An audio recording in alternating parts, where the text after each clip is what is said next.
Hello, everyone. Welcome back to the Reconnecting podcast. My name is Rafa. I'm also joined here with Kiara and an amazing guest that we will introduce in a little bit. There's just a announcement I wanted to bring up. So, the Reconnecting podcast is going through a little bit of changes where we will be releasing episodes quarterly instead of monthly. So if you were hoping to hear the episode for last month, there was no episode, and we're sorry about that, not giving you guys a heads up before doing any of those changes. So this is us apologizing now. But yeah, like we said, we have a guest today, and I'll have them introduce themselves. They're a wonderful guest. You might know them if you are from here in Richmond, California, or Oakland, or wherever. Honestly, I feel like they're everywhere. Yeah. So, yeah, name, pronoun, what org you're representing right now. Yeah. Cool. Yeah. Thank you so much for having me on your podcast. For those listening, my name is Luna Angulo. I use she, they pronouns. I am a coordinator with the Rich City Rays. We are a collective of organizers and environmentalist community members who come together to take direct action on the water through kayaks and also use the water as an opportunity for community building. But I was born and raised here in Richmond. My family is all still here in Richmond. I've been organizing for a couple of years now. I'm super excited to share about the Rays with y'all, and obviously super grateful that y'all are having me on the show. I'm really excited for our conversation today. Hi. I'm like, I didn't know how to cut in, and I was like, I'll just wait till everyone's done introducing themselves. Hey everyone, it's Kiara. Welcome back. Glad to have you here, Luna. Yeah, we're really excited to get this conversation going and really just talking about activism and how there's different ways and very creative ways of doing it. So, yeah, I guess we could start off with our first question and, just the mission. I feel like you already touched on it, but if you could tell us the missions of Rich City Rays. Yeah, so we've been organizing together since about 2021, and we have sort of like a two-pronged mission. That's how we like to think about it. So on the one hand, we come together to build opportunities for people to engage in nonviolent direct action on the water, particularly against the sort of corporations, the individuals, the governments that are fueling harm or fueling, particularly in our case, the climate crisis. We growing up here in Richmond, we know very well that Chevron is a big source of harm for the community, and so we wanted to create a container for people who wanted to take action in a way that I didn't really see locally, but also generally doesn't exist on kayaks and stuff like that, you never really think about that. And on the other hand, we really want to use our space and our time together as an opportunity for people to reclaim their right to have a relationship to the water. That was one thing that I think more recently has been really the focus of our energy is getting to that part of creating space for people to reconnect with the water and experience nature in that sort of deep way that is often refused to us. We really focus on organizing with Black and brown youth from Richmond because we understand that kayaking in itself is such a white dominated sport. I never kayaked before I helped organize the Rays. And none of the other homies here in Richmond ever have been on the bay, and we live like right there. You know, we have the most shoreline out of any Bay Area city. And I like remember swimming at Keller Beach a couple times when I was little, but like other than that, we don't really have access to the water. We see it as this like tool that industry has. You know, there's fish that live in it. There's, you know, people go out and boat, but like very rarely do we actually get to access it. And so we wanted to create space for that to happen, as well as for people to take action on climate change, on the climate crisis. You know, I think we know very well the role that Chevron has in fueling, you know, climate disasters and climate catastrophe. And we come together to take action on the water. We've done a couple actions related to Chevron. We've done some anti-war stuff, some Palestinian solidarity stuff at Lake Merritt. That was really beautiful. Things for like Earth Day celebrations and mobilizations we've come out to support. So it's been really beautiful. Yeah. I'm on social media a lot, and I love seeing like the pictures taken, the videos taken while you guys are doing actions, and it kind of it just, I've never seen so many brown people, so many people of color out in the water just doing activist work, you know, and advocating for what we need here in our community. So it's honestly one of like the most unique things that I see. You know, we do see like indigenous communities that do go out and get on canoes and they do some blockades and stuff like that. But that's usually like in Alaska or, you know, but here in the Bay Area, I feel like it's not seen that much until the Rays started doing it. So yeah, and even then, like our like origins really are rooted in that like that like connection that like the indigenous community has with the water in such a deep way. Like, so we came together originally. Like the idea for this group came together in 2019 because there was this proposal to dredge parts of the San Pablo Bay and the Carquina Strait deeper to allow for heavier ships to come through to and from the refineries and, you know, the ports upstream. And Isabella Zizi, a super dope local leader that I think people listening would probably know. She's really cool. She works with movement rights, worked with Urban Tilth previously, all around like local legend. Saw this like deep history of indigenous peoples like using like using canoeing in like everyday life and stuff and like as a form of resistance, and also saw this group up in the Pacific Northwest called the Mosquito Fleet that does like very similar stuff to what we do now, but up in the Pacific Northwest, up in the Tacoma area, I think. They had a really successful campaign up there where there was like an Arctic drilling project that the like port of Tacoma, I think, was really important for the like infrastructure like going up to drill. And so this group Mosquito Fleet came together to like literally like take onto the water, like use their bodies on kayaks to block this infrastructure from going in and out. And they were able to like stop this project from happening. And so Isabella saw this and was like, if we can get 6 people on kayaks to come and protest this project, maybe we can stop it. And then COVID happened like a couple months after that. And the project was like just naturally stalled, like everything else in the world, you know, kind of stopped. And then eventually the proposal was rescinded. And so there was no need for us to go, you know, form this group and go out on the water. And then in 2021, when we were able to like be in space again, more closely, the idea like came back up and was like, what could this group look like locally in Richmond?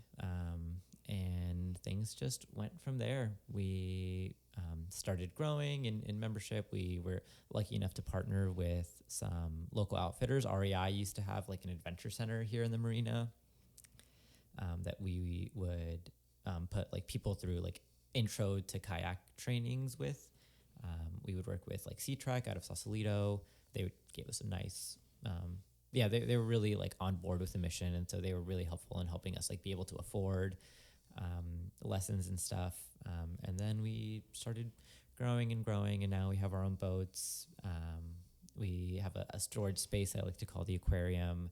We have 4 people who are on staff who are trained instructors. So we're certified to teach people how to kayak, and we have kayaks, and we can do guides and tours and actions like all on our own now. And it all started from this like thought that Isabella had, a bunch of years ago. That was like obviously like very, very rooted in that thought of like, how can we use like canoeing and kayaking as a form of resistance in a kind of novel way that our folks in Seattle showed us works really well, actually, sometimes. Shout out to Izzy. Yeah. Shout out to Izzy. That's awesome. Just hearing about like the growth that's happened just recently, I feel like is really cool too. And now hearing that you have your own like boats and everything.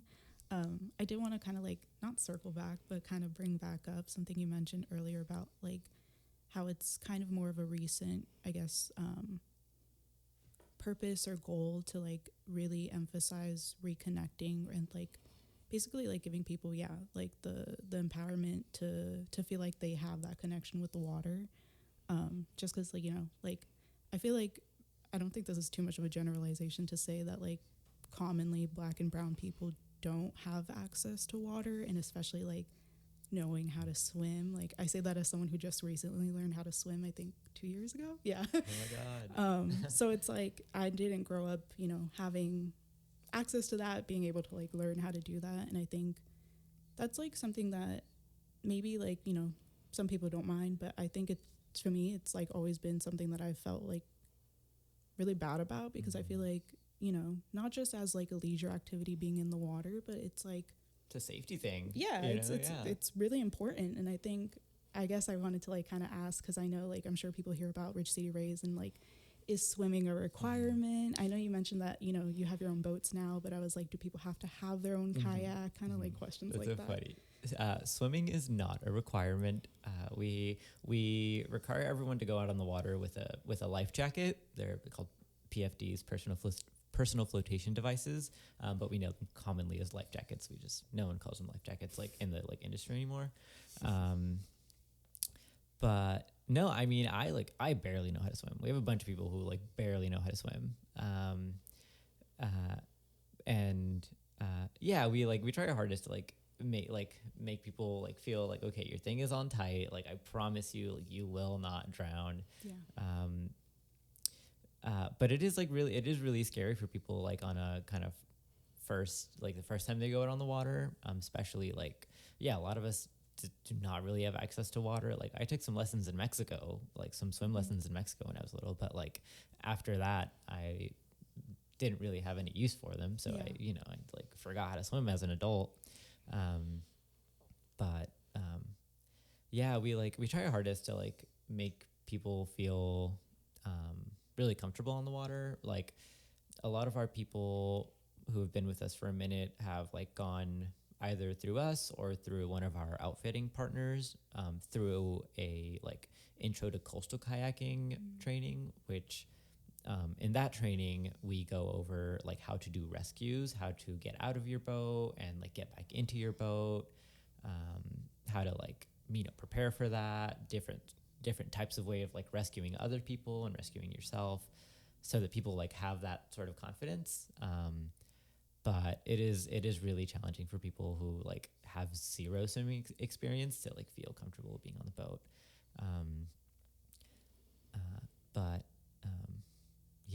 We had a paddle in April, our like last community paddle that we did, where we had a couple people go out who had like never been on kayaks, who were not really comfortable swimming, and both of them like fell into the water like pretty immediately, but they were so chill about it. Like they got right back up. I saw one of them like tell their other friend like, I'm not getting back in that boat.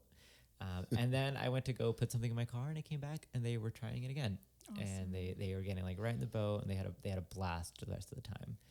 Um, so it's like it is like really scary, but it is also really beautiful. Like seeing people, like that's part of one of my like favorite parts of it is like seeing people start in a place where they're like, oh, I don't know about this. I'm really anxious. I'm kind of scared. I don't know that I want to do this, or that I feel super confident about this. And then by the end of the day, they're having a blast. They're like paddling good. They're comfortable on the boat.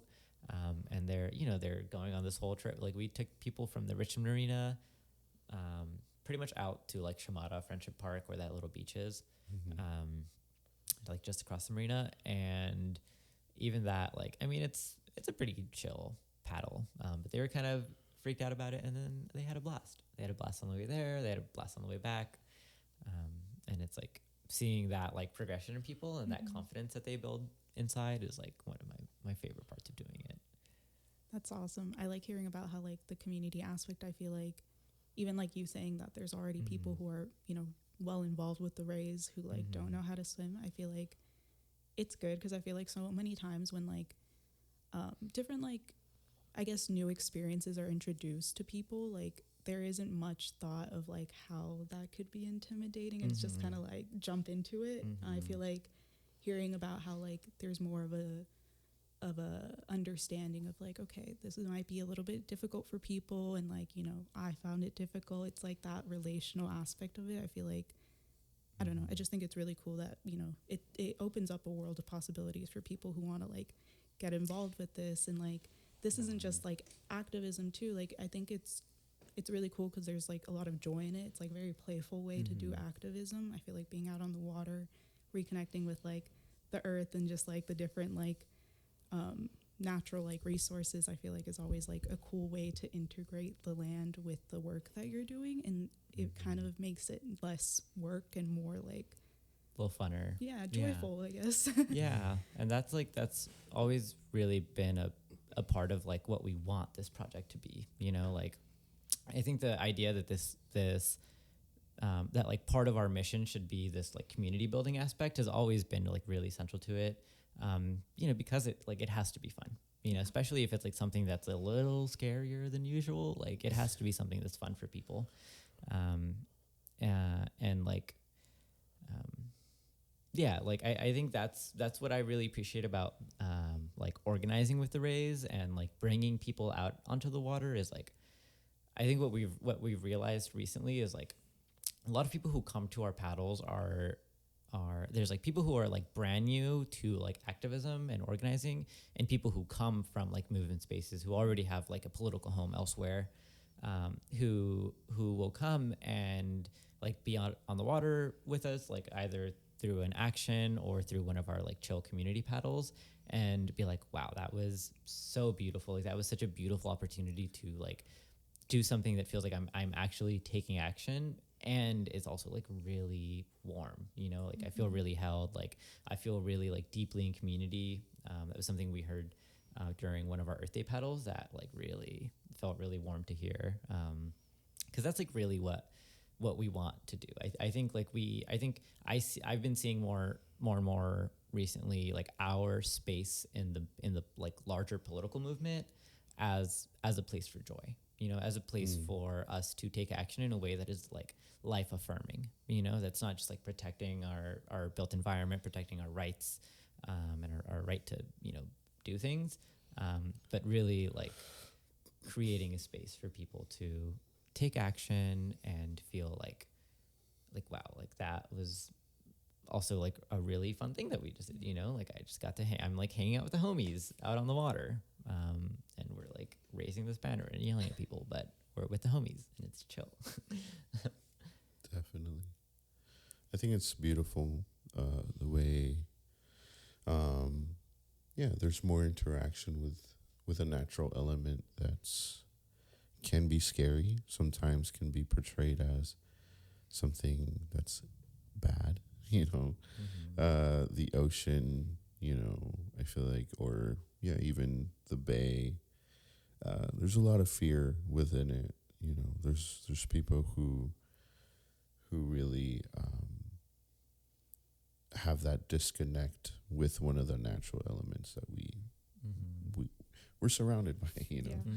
So I think it is beautiful. And I'm wondering if like you guys do any of that acknowledgement while you guys are out there taking action, or like you know, any real like connecting it back to the element really being something that, you know, we can benefit off of, and also not just sounding extractive, but like, you know,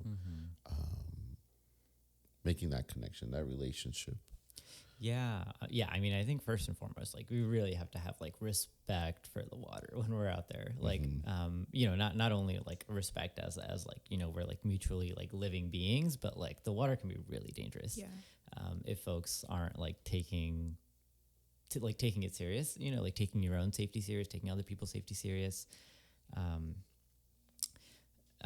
But like, yeah, I think beyond that, to your point, like we're also really intentional with, like we've been doing this like since the beginning, but we got into a practice of like really before we got out onto the water, like, similarly in a similar nature to like line acknowledgement, like making sure that people are taking time. Like we encourage everybody as we're doing our like action briefing to like, when you get on the water, like just put your hands in the water for a little bit and talk to Mother Earth and thank her for letting you be out on this water and for holding us and for allowing us to like be in the space.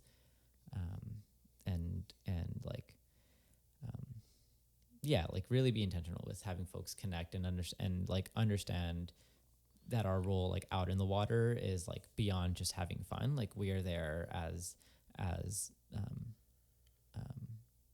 like, you know, as an extension of Mother Earth defending herself, you know, like that's I think a really beautiful thought. I like read in a book somewhere that like, you know, people doing environmental activism, people doing, I mean, really any sort of activism is really like Mother Earth, like fighting back, you know, through us.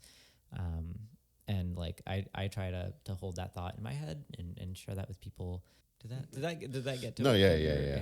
That's beautiful. I think that that's something that's very important when, you know, just doing climate work or like, you know, climate justice work. I feel like there has to be a realization that like we're not just doing this because, oh, we don't want to die in the future or die off. You know, you're doing this because like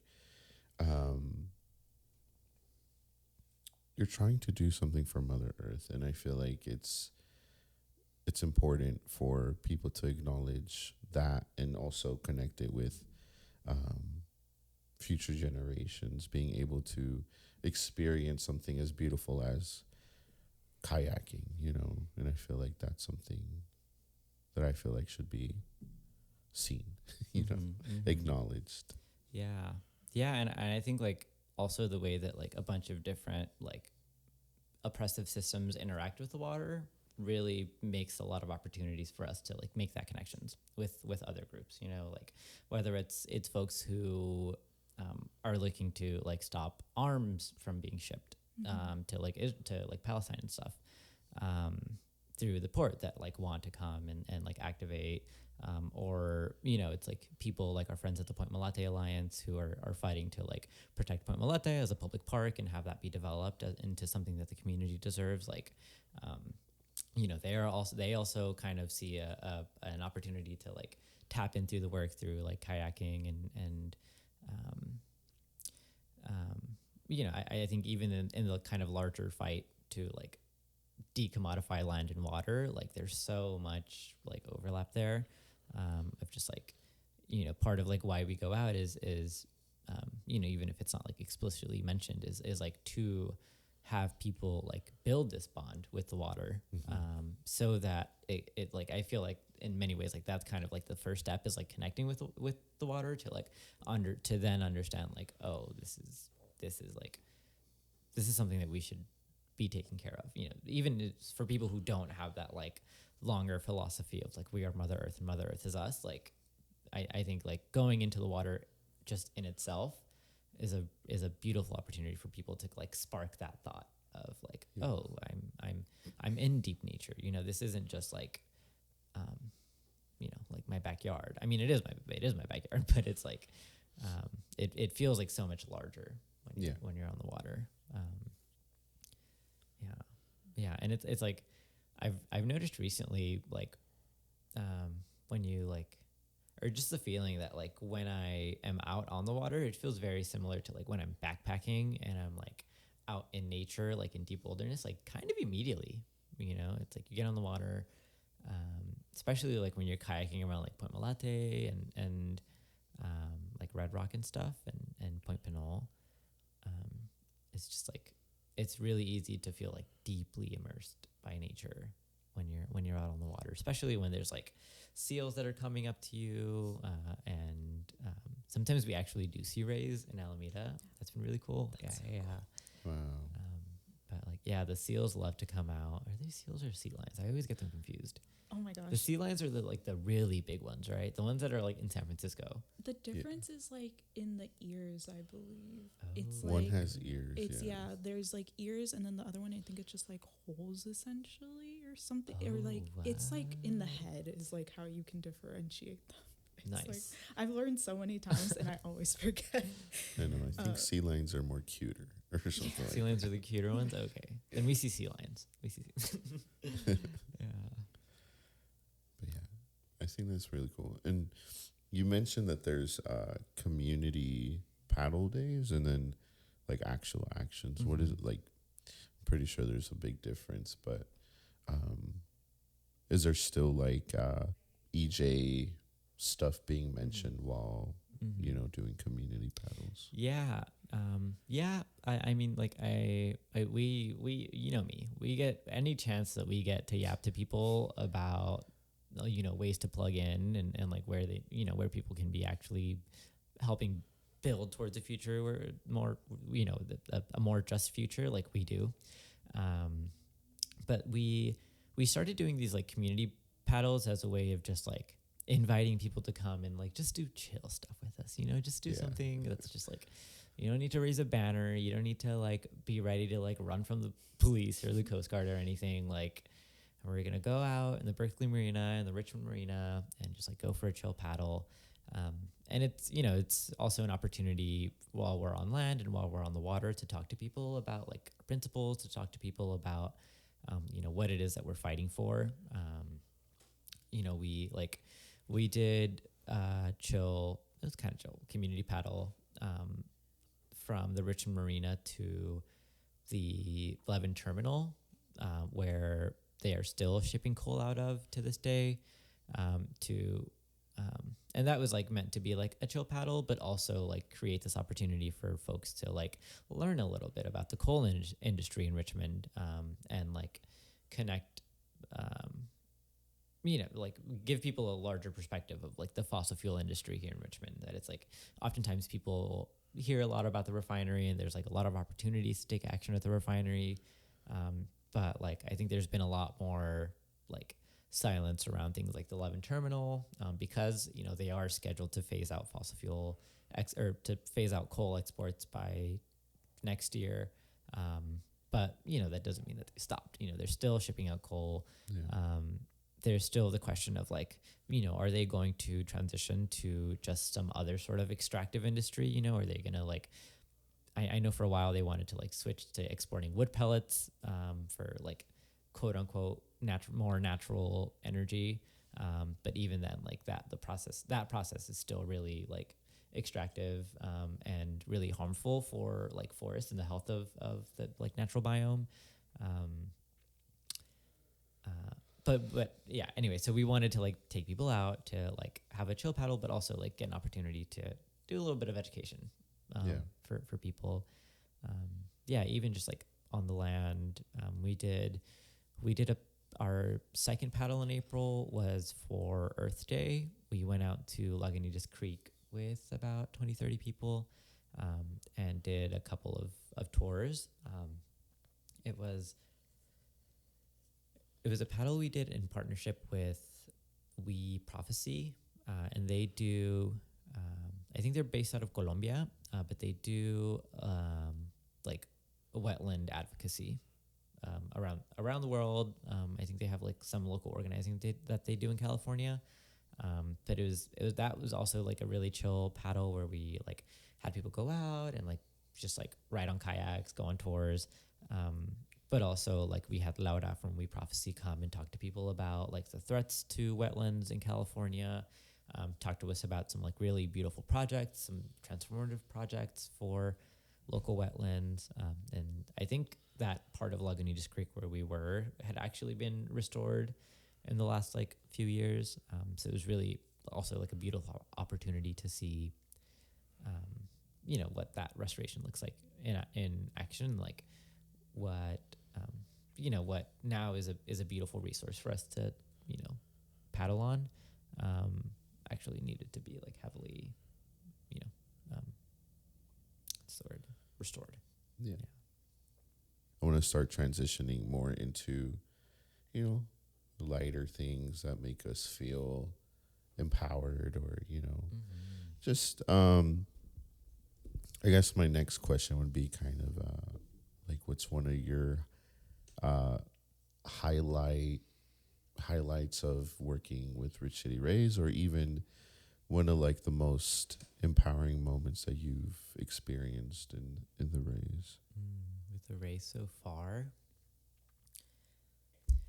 my favorite action that we've done has been a paddle that we did in October of it was either 2023 or 2024. I'm blanking out, but we had like 70 people out in total, like between like people on land and people on the water, for this like hours long blockade that we did of the like long wharf that they have in the like San Pablo Bay. It's this wharf that's like directly connected to the refinery where they like fill up boats and stuff, and like offload materials. And we had dozens of people come out to raise this banner that said like abolish Chevron, which is kind of controversial. There's discourse over that phrase, but or like the usefulness of that language. But it was really beautiful, like having like a bunch of people out who were like knew they were like it's like we're technically not supposed to be there, but we don't really know where anyway. But it was really beautiful to see like dozens of people out. We had tried to do this thing that I think we've been doing pretty successfully, but we had one member, Teresa, who also used to work with Urban Tilth, or Teresa. She was telling us how she used to do like, I don't know if she used to do or like one of her friends used to do like synchronized swimming, and was like, oh, it would be really beautiful if we did some sort of like formations while we were out on the water. And so like we had one group of people who were like blocking the strip with this banner, while there was like another like larger group of people like making these stars with their boats. Like we would have people like go in a circle and then like stop in a circle and then like point their boats inward and just like slowly like start going in until it would be like one really big circle. And we have like it's like my favorite picture that we have. Because then we like take that moment while we're like in a circle, like literally all like facing each other, to just like take some time to like reflect on what we're doing. Like we did a paddle in Martinez in March, where we like tried that same thing of like making a circle out on the water to have a conversation. And it is like a really beautiful moment for like, intimate connection with folks. But yeah, that action was really cool. It was a lot of fun. The one in October. We had, a lot of like new people. I think we had a bunch of like really cool flags. I think like our members who helped organize that action like really wanted to be intentional with like the international connection, because we know like Chevron is not only responsible for human rights abuses here in California and in Richmond, but all over the world. We had friends who have connections to Myanmar, and know very well the ways in which like Chevron is fueling genocide there. Palestinian friends come out on the very same note, like because of the understanding of how Chevron is fueling the genocide of the Palestinian people. And and is like fueling the literally like fueling the Israeli army, and like has like so much stake in like this genocide continuing. And so we had like we had a bunch of different flags, and that was also a really beautiful kind of connection with the kind of like international anti-chevron fight. And yeah, and we also had like beautiful weather that day, which like one thing that keeps happening to us, less so recently, but like in our first few years, like it would happen that like the forecast for the day of the action was supposed to be like terrible, like, or like windy, and we were like okay, like are we gonna have to call it, like are we gonna have to like bail last minute? And like the morning would come of like the day of the action, and it would be sunny, and it would be beautiful, and it like no wind. And that has happened to us at least 3 times, and it's just like really beautiful. Yeah. Having that experience of like, oh, you know, it's supposed to be nasty, or it's supposed to be cloudy, but like, you know, Mother Nature knew we were going to be out here doing our thing, and she's looking out for us, and she's going to clear the sky for us today, so that we can come out and be safe. Yeah. That's been a really beautiful thing that happened. I think that day in October it was still cloudy, but like we had done an action at that same location like a year prior, and it had happened that it was just like it's supposed to be like 15-mile-per-hour gusts of wind, like super nasty. That's like where it gets like kind of sketchy, is when it gets to like 15. And it was chill. It was so calm. The sun was out. It was really beautiful. So that I think that October action has been my favorite.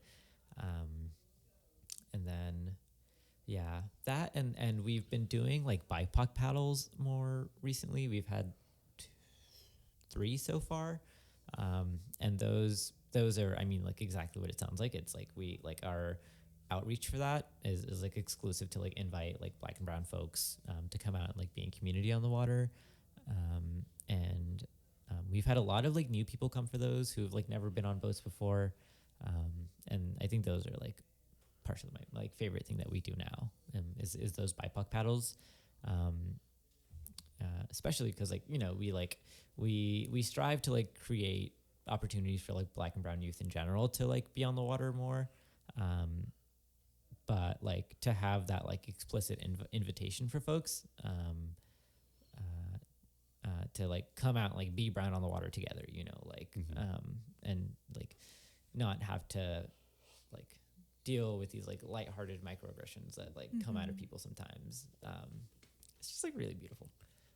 It's been pretty chill. We did our last one in Alameda. Hopefully the next one we can do in Richmond. We're like trying to get more boats in our aquarium so that we can have capacity for more people to be on the water at the time. But right now we can get like up to like 12 people out on the water pretty easily. That's been pretty cool being able to do that. But hopefully, like I have a vision for one day where we have this really big mobilization and we have like 1,000 people out on the water, blocking whatever they want to block, doing whatever they want to do. Similar to like what we saw in Australia with the People's Blockade last year. I don't know if y'all are familiar with what we were doing in November last year. We have some friends in Australia with this organization called Rising Tide, who organized a week of action that they were calling the People's Blockade, which was a week-long blockade of the largest coal port in the world, in Newcastle, Australia. And we were invited to go out. We reached out to them like, we see you're doing this thing again that they did last year. And we were like, how can we support? We're like, maybe we can do like an action here. And that's what sparked the thing at the coal terminal that we did, the like community paddle that we hosted, was to be like a thing like in solidarity with them before their week of action started. And then they were like, why don't you come out? And we were like, well, flying to Australia is kind of expensive. And they like applied for grants so that we could go out, and we were able to send 3 of our coordinators to go out and help with their like safety team. and it was like so beautiful. It was super dope. We were out there for a week. It was like a really crazy experience because I think people in Australia have a different level of comfort with the water than we do. And that was like kind of destabilizing because I was like, like we were saying, like we go out and paddle with people who like don't know how to swim, who are like deeply terrified of being on the water, quite frankly, like many times. And like there was kids in Australia like doing backflips off of kayaks, like no PFD on there. Like one person like literally had a literal child on their boat. Like they were holding a full baby on the kayak. And I was like, all right, y'all, like hazard after hazard after hazard. Like I'm freaking out. And then I'm just like, okay, I just have to let it go. I just have to let it go. Like people are clearly so comfortable on the water, and it's really beautiful to see. But it was very much like it took me a second to be like, okay, I need to relax. Like, no one's actually in any danger, you know. But it was just like coming from like being hyper aware of like here at home, like we're hyper aware of like everything that's going on, like every possible variable that could change, that could make people uncomfortable. Like we are very conscious of because you know we want people to have a good time. And like you need to feel as safe as you can to be in that headspace to have a good time. But clearly, Australians needed no help being comfortable in the water. But that was super fun. That was super fun to do. We were out there for like 2 weeks, I think. There was like for the week of action, and then we stayed a couple of days after to just like we're like in Sydney. Well, like when am I going to be in Sydney, Australia again? You know, so it was like let's just go out and do some sightseeing. Cool. But yeah, that was sick. Oh yeah, and so I'm like. But throughout that week of action, they had like 7,000 people out on the water. Like, like 7,000 people come out. And it was really beautiful. It was like they called it a protestival because it was also like a music festival going on at the same time. Yeah, no, it was crazy. It was like music festival going on in this park, and then like literally across the street there was these like hundreds of people at a time on kayaks, like blocking this coal terminal. So the boats like couldn't come in and out. That's beautiful. Yeah, That's awesome, and I'm like, dude. what if we could do that here? What if we could do that at Point Malate? You know, like that'd be sick. Yeah. I'm gonna need some pictures of that so we yeah. can put it on our newsletter. We always have a newsletter that goes out with our podcast, and we like to include little pictures of the work that people do. So I'm gonna need the star formation and some pictures from Australia, honestly. Yeah, and like really like the visuals or the pictures, the videos are so like key to like spreading like what we do, because like it's often like so separated from the land, you know, like the Long Wharf is super far away like from land. There's not really any. I mean, Keller Beach is beautiful, but there's nothing to block at Keller Beach that's beautiful to see, you know. So like we have to put a lot of effort into getting pretty pictures of us out on the water so that people can be like, oh, I want to be there. I want to do that. Some drone shots. Yes. Nice. That actually brings up a question for me. Like when you go out, do people bring their phones and like their stuff with them? Like how does that? we try to make sure people put their valuables in the valuable box. That is going to be locked in a safe location while we're on the water, and like watched by somebody. Sometimes we'll give people dry bags that are like supposed to stay dry if they get wet, to put their stuff in. But like, I'm like, if you don't have to take your phone on the water, don't take your phone on the water. We had one person, I think it was for like a training that we did in Sausalito, who took their car keys out and dropped them somewhere on the water. And they actually were coming all the way from Palo Alto. And so, it was terrible. That's really bad.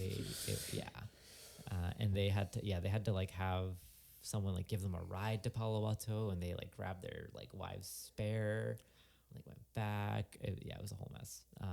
But I tell people, don't, if you or like use a carabiner, you know, like for water bottles and stuff, like use a carabiner. All the boats have like tie down locations. So it's like, it can be safe. Just like if you're in love with your phone and you don't want it to fall into the water, don't bring it on. I encourage everyone to fill up their pockets with snacks and sunscreen, and leave your car keys on land because they will get lost, as we have seen at least once. I haven't lost anything. No, I don't think I've lost anything. Luckily, I haven't lost anything on the water. I've been pretty close. Nice. One time we were practicing like rescues, and for that you have to like flip yourself over and get out of the boat. And I did it, got out of the boat, and then I immediately was like, oh crap, my glasses. And luckily I still had them on my face, but that's kind of one of the main things is if you don't have the straps to keep them onto your head, they will fall and you will lose them, and then you will paddle back to shore blind. Yeah. And that's not fun. That doesn't sound fun at all. Yeah. That kayak I was talking to you about, that I got probably 2 years ago. I just went on Facebook Marketplace because I also remember just being I want to go fishing. I want to go, just want to be out in the water doing, cool stuff.